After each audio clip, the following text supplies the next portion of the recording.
Welcome to Independent American Forum. This channel is not affiliated with any political party, special interest group, or political action committee. My name is Steve. I am an independent, that is, unaffiliated voter, and I am not running for public office.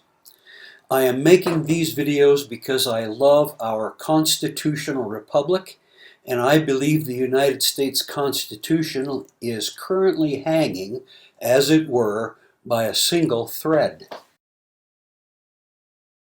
I'm going to go back to the year 1796, to George Washington's farewell address.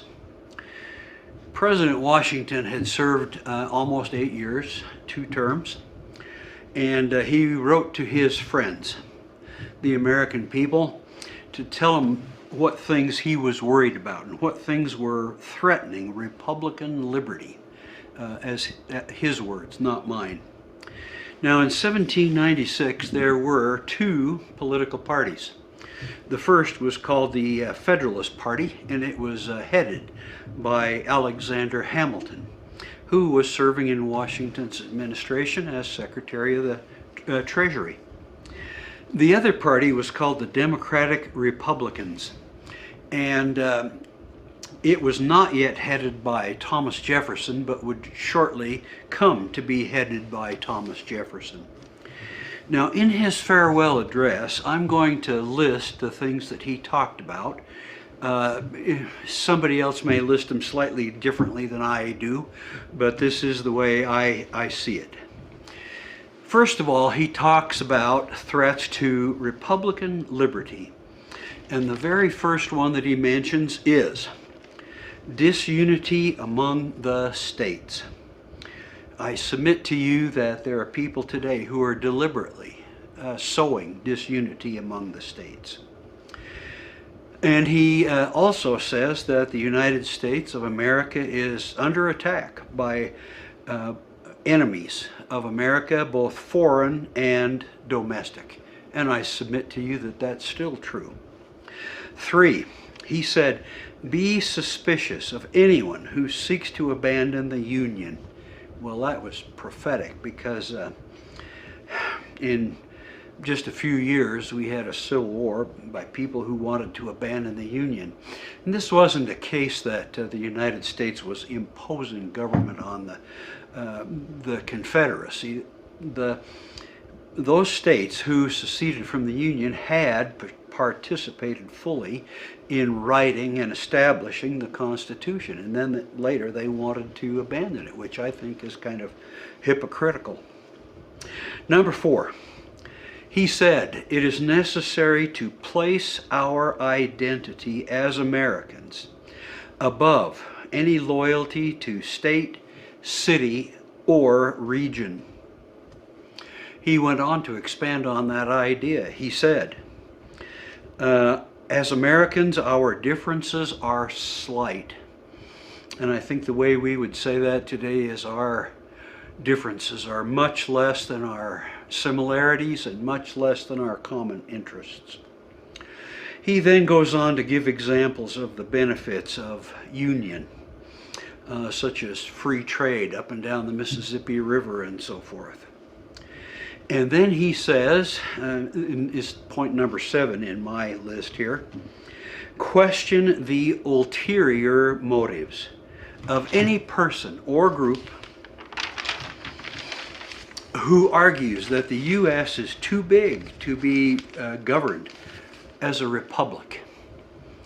Now, this argument came up a few years later in 1803, when the United States, under President Thomas Jefferson, the 3rd president, made the Louisiana Purchase. That essentially doubled the geographical size of the United States. And at that time, a number of people brought up this old argument again, if we get too big, we can't be a Republican. And Washington didn't buy it, and neither should we. Number 8, he warns us for the second time, Washington does, against sectionalism. He says it creates distrust and rivalries. And I submit to you that there are people who are doing that deliberately today. He then talked about two important treaties, one of which was the Jay Treaty, which established the northern border of the United States. Number 10, he again talked about his support for the United States Constitution and talked about ways that it is better than the Articles of Confederation. Number 11, he talked about the right of the people to alter their government, but he said that should be only through constitutional amendments. He expanded on that idea and talked about how he abhorred violent takeovers. And he said violent takeovers of government should be avoided at all costs. You know, this is an important topic today. And maybe I should come back to that at another time. Number 13, he said, it is natural of people to organize into political parties.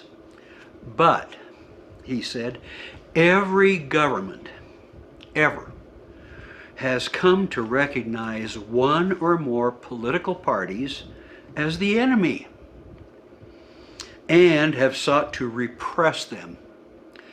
Parties in power, Washington said, tend to seek more power. If you don't think that that's happening today, you simply haven't been awake and paying attention. He went on to say, and this is a direct quote, the alternate domination of one party over another and coinciding efforts to exact revenge upon their opponents has led to horrible atrocities and is itself a frightful despotism. Now, I have talked to many of my friends, neighbors, loved ones, and as they've discussed who's going to vote for whom in this election or that election, they usually say, well, I can't vote for the Republicans, or, oh, I can't vote for the Democrats, so there's no other choice. And I say to you that this dichotomy is in itself a frightful despotism. And they get money in fundraising and get supporters by vilifying, demonizing the other party. Additionally, they go on to justify their horrible atrocities, their departures from constitutional government by saying, well, look what that other party did. This is in itself a frightful despotism. And one of the things that I'm going to talk about in this series is how the Republicans and the Democrats are selling out America for their own self-serving interests. Now, in this series, I think I may talk a little bit more about the Republicans and President Donald Trump than I do about the Democrats. That's primarily because they're in power and they're playing fast and loose with constitutional government. That's not to say that the Democrats haven't done some fast and loose things themselves. It's just that the Republicans are the current threat. The United States of America is a constitutional republic. And we ought to thank God for that inspired document. No matter what religious persuasion you are. And I just pray that God will preserve this constitutional republic. God bless America.